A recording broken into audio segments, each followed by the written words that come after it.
Assalamualaikum warahmatullahi wabarakatuh. Bapak Ibu yang berbahagia yang dirahmati Allah, semoga kita semua dilindungi oleh Allah dari musibah COVID-19. Bapak Ibu, mari kita belajar tentang bagaimana menyusun rencana pelaksanaan pembelajaran atau RPP yang inovatif. Sebelum menjawab pertanyaan-pertanyaan Bapak Ibu terkait dengan RPP dan taksonomi Bloom, perlu saya sampaikan bahwa dasar di dalam penyusunan kegiatan pembelajaran atau yang kita susun di dalam RPP kita adalah SKL. Jadi SKL ini akan menentukan apa yang ada di dalam kegiatan pembelajaran, dan SKL ini juga akan mengarah kepada KI, KD, dan seterusnya. Nah, bagaimana cara menyusun RPP yang bagus, Bapak Ibu, bahwa RPP yang efektif merupakan sebuah perencanaan yang harus disusun oleh Bapak Ibu, yang tentunya mencakup komponen-komponen yang ditentukan. Terkait dengan RPP 1 lembar, itu sudah ada di Dirjen Pendis nomor 5164 tahun 2018, dan itu mencakup komponen-komponen semuanya, berbeda dengan apa yang disampaikan oleh Pak Nadiem Makarim itu. Nah, apa yang terpenting dalam RPP? Tentunya tujuan pembelajaran itu harus disusun dengan baik. Tujuan pembelajaran harus disusun berdasarkan kompetensi dasar yang ada. Oke, mari kita mulai dengan cara menentukan indikator pencapaian kompetensi. Nah, apa bedanya tujuan pembelajaran dan indikator pencapaian kompetensi? Nah, tujuan pembelajaran adalah kompetensi yang harus dicapai oleh peserta didik yang ada di dalam kompetensi dasar. Kompetensi dasar tentang pengetahuan dan kompetensi dasar tentang keterampilan. Nah, apa indikator dari tercapainya tujuan pembelajaran? Nah, kita bisa mengetahui bahwa tujuan pembelajaran tercapai jika indikator pencapaian kompetensi atau disebut IPK itu bisa dicapai oleh peserta didik. Jadi IPK atau indikator pencapaian kompetensi adalah penanda tercapainya kompetensi yang telah ditentukan oleh Bapak Ibu di dalam RPP tersebut. Nah, maka indikator pencapaian kompetensi ini yang paling penting. Bagaimana menyusun indikator pencapaian kompetensi? Nah, Bapak Ibu, lihatlah KD yang ada di tiap-tiap mata pelajaran, baik di semester ganjil maupun di semester genap. Nah, ini ada contoh. Ada KD dengan berbunyi formulasinya adalah membedakan fungsi sosial struktur teks dan selanjutnya. Ini KD pengetahuan. Pada KD keterampilan ada ungkapan atau kemampuan berpikir atau kata kerja menangkap makna. Kemudian ada menyusun teks. Oleh karena itu, cara yang pertama yang harus Bapak Ibu lakukan di dalam menyusun kompetensi dasar adalah dalam menyusun IPK, maksud saya, dalam menyusun indikator pencapaian kompetensi adalah pisahkan kemampuan berpikir pada KD ini dengan materi. Jadi akan terformulasi kata kerja yang ada pada kompetensi dasar, yaitu membedakan, menangkap makna, menyusun teks. Nah, tahap berikutnya yaitu buat tahapan kemampuan berpikir jembatan.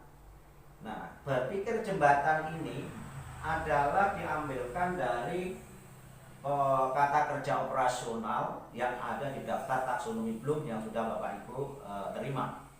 Bapak Ibu tinggal mengambil di situ saja. Contoh membedakan, ini kemampuan berpikir pada KD. Nah, ini adalah target minimal yang harus dicapai oleh peserta didik, yaitu membedakan.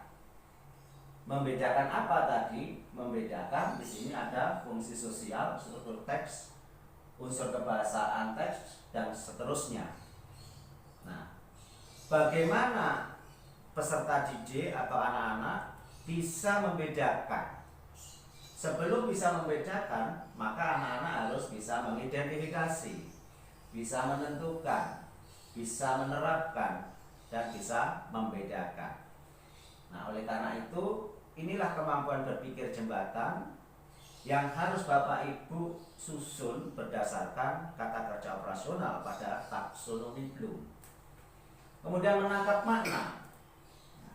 Menangkap makna itu kemampuan berpikir jembatannya adalah menjelaskan dan menyimpulkan. Kemudian menyusun, Bapak Ibu bisa menggunakan kata menggunakan dan menulis. Nah, ini semua bisa dilihat di daftar kata kerja operasional di taksonomi Bloom. Nah, jadi kalau menyusun indikator pencapaian kompetensi dengan KD membedakan, jangan tiba-tiba indikatornya membedakan, tapi turunkan pada kemampuan atau level kognitif di bawahnya. Membedakan itu adalah, katakanlah itu C4, kognitif tingkat 4. Maka carilah dulu kognitif tingkat 1, tingkat 2, tingkat 3 sebelum mencapai tingkat 4 tersebut. Nah, itulah bagaimana cara menyusun indikator pencapaian kompetensi. Dan ini penting sekali, karena tadi saya sampaikan bahwa indikator pencapaian kompetensi adalah pertanda atau penanda tercapainya tujuan pembelajaran yang harus disusun oleh Bapak Ibu. Berdasarkan tabel yang tadi sudah disampaikan, maka KD membedakan bisa diformulasikan, bisa di breakdown menjadi indikator pencapaian kompetensi sebagaimana berikut ini. Bisa menentukan, mengidentifikasi, menerapkan, dan membedakan. Untuk yang KD 4.4 tadi bisa digabung dengan menjelaskan, menyimpulkan, menggunakan, dan menulis. Sekarang bagaimana cara menyusun atau menformulasikan tujuan pembelajaran? Yang paling gampang Bapak Ibu, cara menyusunnya adalah gunakan kata melalui atau kata dengan menggunakan, diikuti oleh model pembelajaran, strategi pembelajaran, atau metode pembelajaran yang Bapak Ibu gunakan.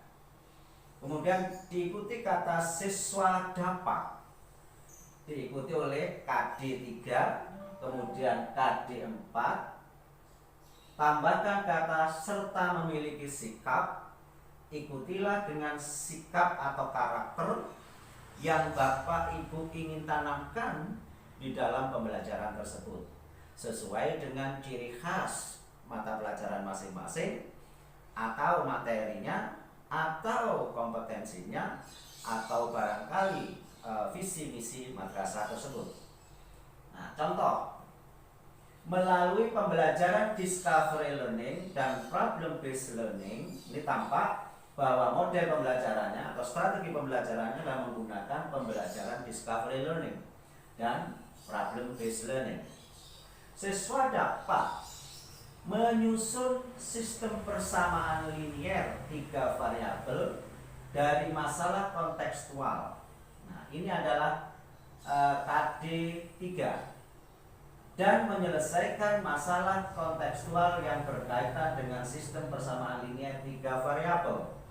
Ini adalah kompetensi dasar atau KD 4, keterampilan, serta memiliki sikap disiplin dan kerjasama. Ini adalah karakter atau sikap yang mau ditanamkan oleh Bapak Ibu di dalam pembelajaran tersebut.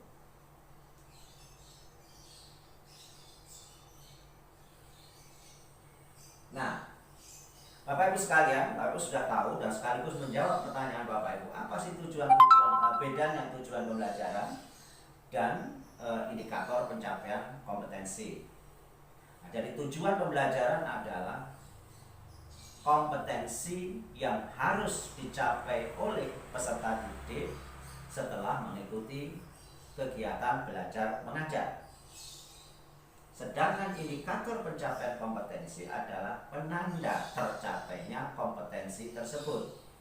Oleh karena itu penanda, maka Bapak Ibu harus menuliskan dengan menggunakan kata kerja operasional. Kata kerja operasional itu kata kerja yang bisa diukur dan kata kerja yang bisa dilakukan, bukan kata kerja yang berhubungan dengan persepsi atau pikiran. Nah, ini Bapak Ibu tidak usah sulit-sulit karena Bapak Ibu sudah punya daftar yang sudah saya berikan di kata kerja operasional yang ada di taksonomi Bloom, yang ada 6 tingkatan, yaitu kognitif 1, kognitif 2, kognitif 3, kognitif 4, dan kognitif 5, serta kognitif 6. Nah, itu mulai dari mengetahui, knowledge, memahami, understand, kemudian application, menerapkan, kemudian menganalisa, mengevaluasi, dan mencipta. Nah, ini beda dengan taksonomi Bloom yang lama. Ini taksonomi Bloom revisi. Mengapa harus direvisi? Karena menyesuaikan tuntutan perkembangan zaman, apalagi sekarang era revolusi industri 4.0. Nah, dituntut kemampuan siswa atau kompetensi siswa harus sampai pada tahapan mencipta, tidak hanya evaluasi. Nah, di mana sintesis? Dulu ada sintesis sebelum analisis, yang terakhir evaluasi. Nah, sintesis tidak dihilangkan, tapi sintesis digabungkan pada tataran kognitif analisis, yaitu kognitif 4. Jadi kegiatan analisis harus melibatkan kegiatan sintesis, yaitu pengumpulan data.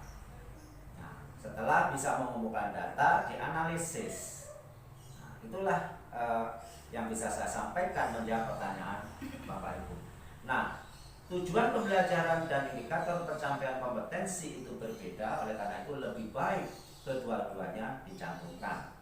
Sehingga Bapak Ibu di dalam penilaian nanti cukup menggunakan indikator pencapaian kompetensi sebagai ukuran-ukuran tercapainya tujuan pembelajaran. Bapak Ibu sekalian, nah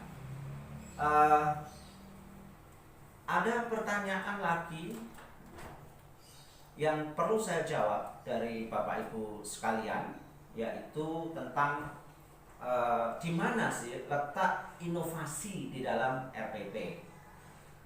Yang pertama bisa saya jelaskan bahwa inovasi tersebut terletak pada dua hal. Yang pertama pada kegiatan pembelajaran, di kegiatan intinya itu Bapak Ibu harus inovatif, menggunakan strategi-strategi yang inovatif, ya. Jangan menggunakan strategi atau model pembelajaran yang lama, yang ceramah terus. Maka saya sudah mengirimkan kepada Bapak Ibu sekitar 160